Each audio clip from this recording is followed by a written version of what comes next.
सभी को नमस्कार और आज के इस प्रेस कॉन्फ्रेंस में आप सभी का स्वागत है। जो भी आप सभी प्रिंट मीडिया और इलेक्ट्रॉनिक मीडिया से आए हैं, आप लोगों का आज बुलाने का कारण और वजह यह है कि कई दिनों से ये सवाल उठ रहे थे कि शांतरण नीति जो ट्रांसफ़र पॉलिसी है शिक्षा विभाग की क्या होगी। तो इस पर हम लोगों ने काफ़ी व्यापक विचार विमर्श किया। जो शिक्षकों ने अपने पिटिशन्स दिए, जो जनप्रतिनिधि हैं, उन लोगों से हम लोगों ने वार्ता की और ज़िलों में हम लोग जब भ्रमण के लिए गए, हम भी गए, हमारे पदाधिकारी गए, तो उस वक्त हमें जो फीडबैक मिला, तो कुल मिलाकर के हम लोगों ने उसके बाद एक पॉलिसी बनाई और पॉलिसी को यथासंभव हम लोगों ने बहुत ही उदार रखने का काम किया है, ताकि जो भी शिक्षक हैं हमारे, उन्हें कम से कम कठिनाइयों का सामना करना पड़े और जो भी पॉलिसी बनती है उससे सरकार का मत है, हमारे माननीय मुख्यमंत्री नीतीश कुमार जी का मत है कि इस पॉलिसी में अधिक से अधिक लोग संतुष्ट रहें। और हम समझते हैं कि जो हमारी पॉलिसी बनी है उसमें अधिकांश शिक्षक संतुष्ट रहेंगे, क्योंकि इसमें व्यापक विचार विमर्श हुए हैं और साथ ही साथ हम लोगों ने शिक्षकों की जो कठिनाइयां हैं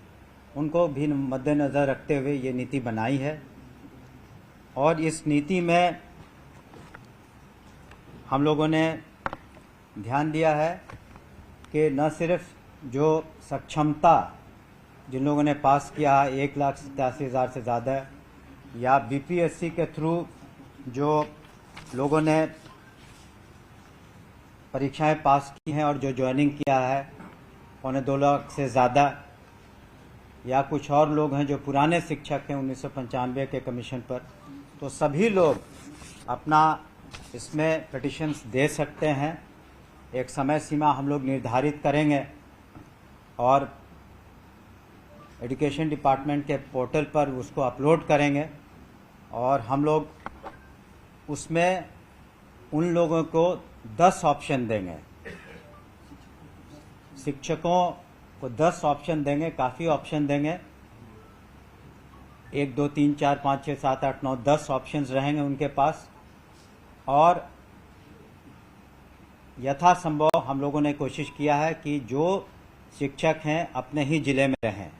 पहली बात तो ये है कि अपने ही ज़िले में रहें ताकि उनको सुविधा हो अपने ही ज़िले में,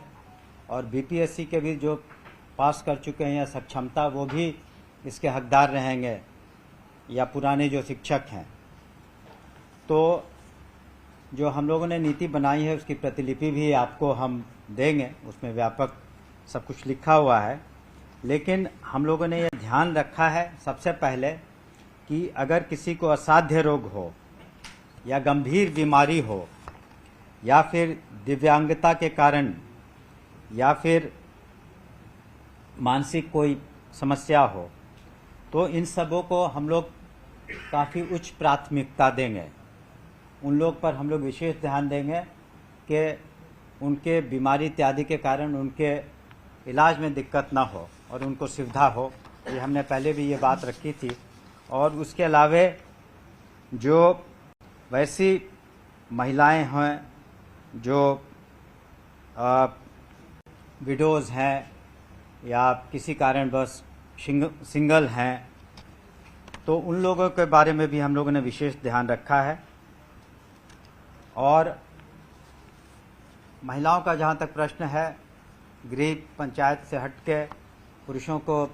अनुमंडल से उसी ज़िले में बाहर रख करके हम लोगों ने ये नीति बनाई है। और जो एक बार जब पोर्टल पर ये लोग अपना एप्लीकेशन अपलोड कर देंगे तो उसको हम लोग निर्णय लेंगे उस पर। लेकिन इनकी ज्वाइनिंग हम लोग दिसंबर माह में कराएंगे ताकि छुट्टियों के वक्त, ताकि अभी जो पढ़ाई सुचारू रूप से चल रही है किसी तरह से डिसरप्ट नहीं हो, उसमें किसी तरह का व्यवधान उत्पन्न नहीं हो। हम माननीय मुख्यमंत्री नीतीश कुमार जी को भी धन्यवाद देना चाहेंगे कि उनके दिशा निर्देश में ये जो नई नीति हम लोगों ने ट्रांसफ़र की है, उसमें हमने शुरू में ही कहा कि अगर किसी तरह की बात हो जाती है, कुछ विसंगतियां, सारे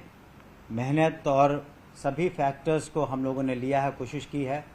तो अगर कहीं ना खुदा न खास्ते अगर कुछ कमी कहीं रह गई तो इसी कारण इसका निराकरण करने के लिए हम लोगों ने पहले जिला स्तर पर डिस्ट्रिक्ट मैजिस्ट्रेट के लीडरशिप में एक कमेटी बनाई है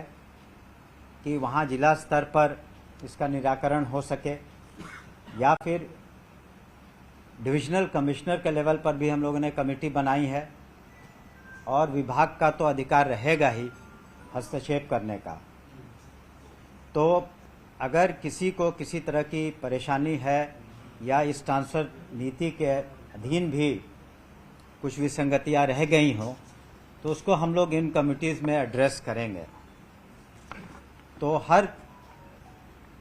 व्यापक पैमाने पर हम लोगों ने विचार विमर्श किया है, सभी के जो विचार हैं उसको हम लोगों ने डिस्कस किया है, हमारे एसीएस साहब से और सभी पदाधिकारियों से हम लोगों ने डिस्कशन किया है और उसके बाद ये नीति लाई है। लेकिन एक बार जब उनकी नियुक्तियां, जो प्रोसेस चल रहा है, खास करके जो नियोजित शिक्षक हैं उनके काउंसलिंग के बाद उन्हें नियुक्ति पत्र भी दिया जाएगा। उसके बाद वो लोग सरकारी सेवक हो जाएंगे। लेकिन उनसे भी हम अपेक्षा करेंगे, विभाग करेगा, सरकार करेगा, माननीय मुख्यमंत्री जी भी करेंगे कि अब आप सरकारी सेवक हो गए हैं तो बिल्कुल डिसिप्लिन के तहत उन्हें रहना होगा। उन्हें फ़ायदे भी हैं जो एक सरकारी सेवक को होता है, पोस्ट रिटायरमेंट या सरकारी सेवक को अन्य जो सुविधाएं दी जाती उन्हें मिलेंगी। लेकिन उन्हें भी ये ध्यान रखना होगा कि बिल्कुल डिसिप्लिन तरीके से वो पठन पाठन कराएं और कोशिश करें कि बिहार में शिक्षा का स्तर और बेहतर हो, क्वालिटी एजुकेशन हो और उसमें उनका योगदान बहुत महत्वपूर्ण है। इन बातों को हम लोगों ने ध्यान में रखते हुए ये किया कि जबकि माननीय मुख्यमंत्री जी ने, आपने देखा होगा और जानते भी होंगे शायद, कि जो कुल बजट है, एनुअल बजट 2,72,000 करोड़ से ज़्यादा, उसका 20% से ज़्यादा यानी 52 करोड़ से ज़्यादा मेन बजट में शिक्षा के लिए रखा गया और बाद में 10,000 करोड़ सप्लीमेंट्री भी लिए गए हैं। तो ताकि हम लोग हर स्तर पर, चाहे पढ़ाई लिखाई हो, मिड डे मील हो, चाहे वो पोशाक हो, साइकिल योजना हो माननीय मुख्यमंत्री जी की, कहीं किसी तरह की कमी नहीं आए। और जो प्रोत्साहन राशियां दी जा रही हैं स्टूडेंट्स को, क्रेडिट कार्ड दिए जा रहे हैं, कहीं कोई कमी नहीं हो। और उसी कड़ी में हम लोगों ने ये जो ट्रांसफ़र पॉलिसी बनाया है, एक उदार पॉलिसी बनाया है, ताकि अधिकांश शिक्षकों का हित हम लोग उसका ख्याल रख सकें और दिसंबर माह तक उनकी पोस्टिंग भी हो जाएगी। आप जानते हैं थोड़ा वक्त लगेगा क्योंकि संख्या बहुत ज़्यादा है और सबको अपनी अपनी समस्याएं हैं, तो हम लोग पर्याप्त समय देंगे सभी को अपने पिटिशन्स लिख करके अपलोड करने का और उसको सॉफ्टवेयर फिर के थ्रू हम लोग उसको सब कुछ करेंगे।